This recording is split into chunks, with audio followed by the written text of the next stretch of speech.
Mr. President, the discussion has boiled down to a desire by the President to have the largest debt increase in the history of America at a time when our spending is out of control and this debt ceiling limit that we've now reached is at a point where it does need to be raised, but I thought we had a national consensus that as part of raising the debt ceiling, we would begin to change our habits around here. We would do things better.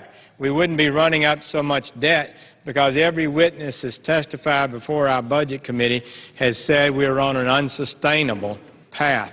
And they mean that. You cannot sustain the debt path we're on. We've never been in a deeper fix. But the President wants this huge debt increase, but he only wants to have a very modest decrease in spending. So the bill that's before us would decrease spending about $927 billion. This might sound like a lot, but over the next 10 years, according to the Congressional Budget Office, we will increase the debt of America by $10 trillion, $10,000 billion, not 927, and that won't change the debt trajectory.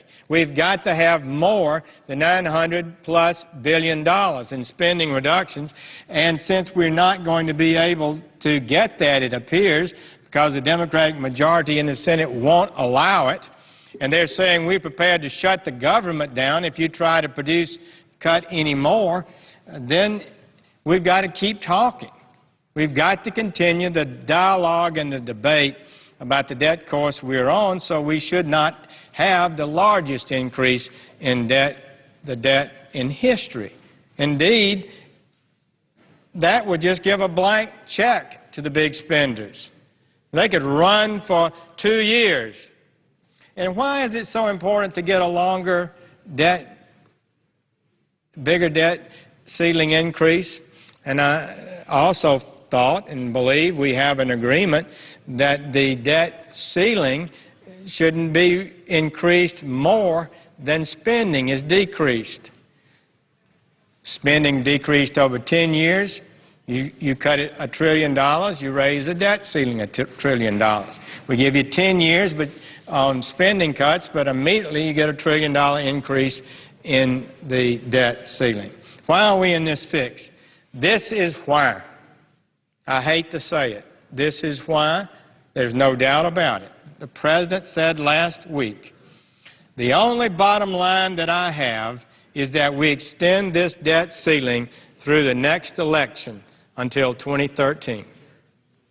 Through the next election.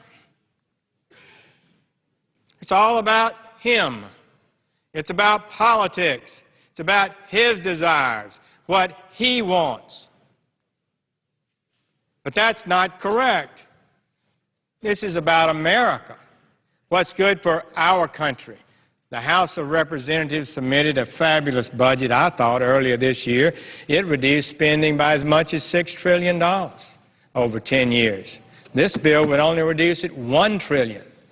Why would the House of Representatives, after much bait, pleading, soul-searching, why would they agree to send a bill over here that only does $1 trillion in spending cuts over 10 years? The reason is they love our country. They know this is a dangerous time.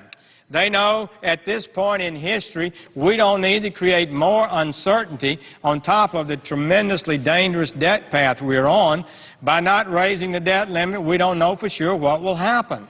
Bad things could happen. So they've made a tremendous compromise in what they proposed and sent it over here.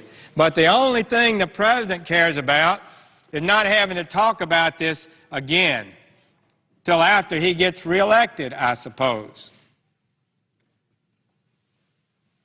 So I think we need to understand something.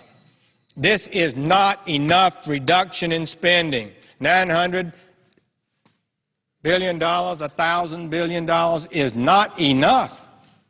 It will not change a debt trajectory that we're on now, which is on the path to do from $9 to $13 trillion more in debt added to our nation's books in 10 years.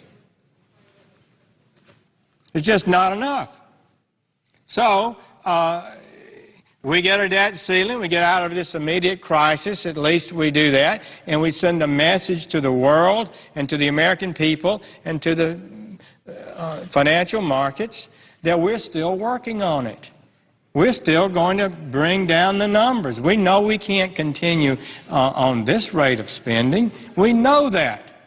So we're going to work to get the numbers down, and we're not going to wait 2 years after some convenient or inconvenient election. We're going to start early next year or late this year, and we're going to stay on it till we make the kind of changes that put us on a path to growth and prosperity.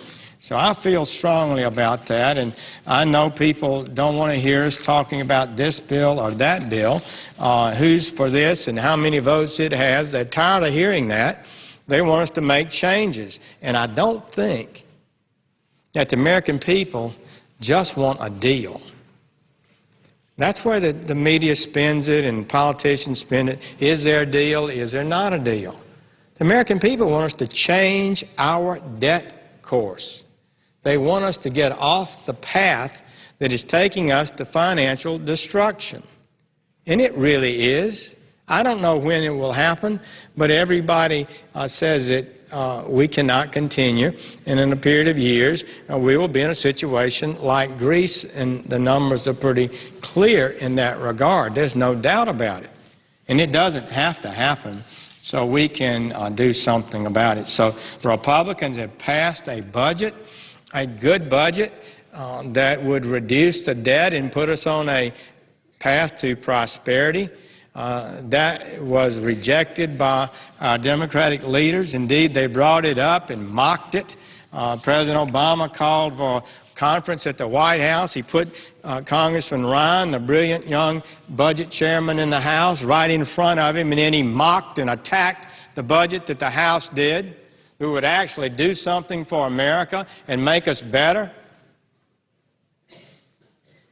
And he talks about, well, people are partisan around here. I don't appreciate that. We've got to do something. I'm prepared to compromise. I feel deeply that we need to cut more spending than this, but we're at a point in history where we need to pass a debt ceiling increase. We just have to. But we don't need to quit talking about the problem. We need to continue the dialogue, continue the debate, and continue to look for and find ways to reduce spending. The House passed a cap and balance bill that would have capped spending and create a permanent constitutional amendment to balance the budget. And then they passed the Boehner legislation that was voted down last night. And that legislation would have cut all spending just about the amount that Senator Reid wants, the $900 or so billion. He didn't exaggerate how much it was. Speaker Boehner didn't, but he agreed to that amount and agreed to raise the debt ceiling immediately by an amount equal to the amount of spending we reduced over 10 years. A very generous, significant compromise from the position they believed was correct and that they took openly and publicly through the normal legislative process when they passed their budget. So now our Democrats in the Senate, they haven't passed anything. Didn't even bring up a budget. Now it's 822 days since Congress has passed a budget. A budget was not passed here when my Democratic colleagues had 60 senators, 60 Democratic senators. They didn't pass a budget. Senator Reid said it would be foolish to pass a budget. Why is that? Well, he meant it would be foolish to have my members actually have to vote. And when you move a budget, it has priority. It can't be filibustered. It can be passed with a 50-vote margin, but you get to offer amendments. And people would have had to invite and voted on amendments.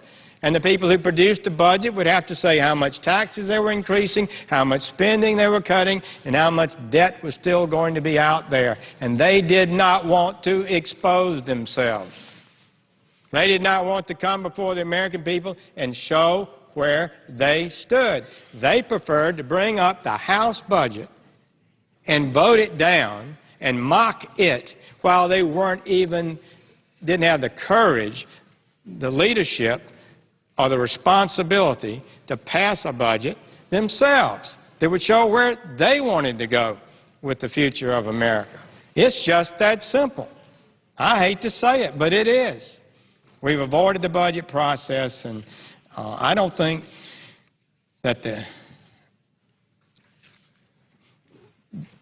process is broken. I think we've broken it.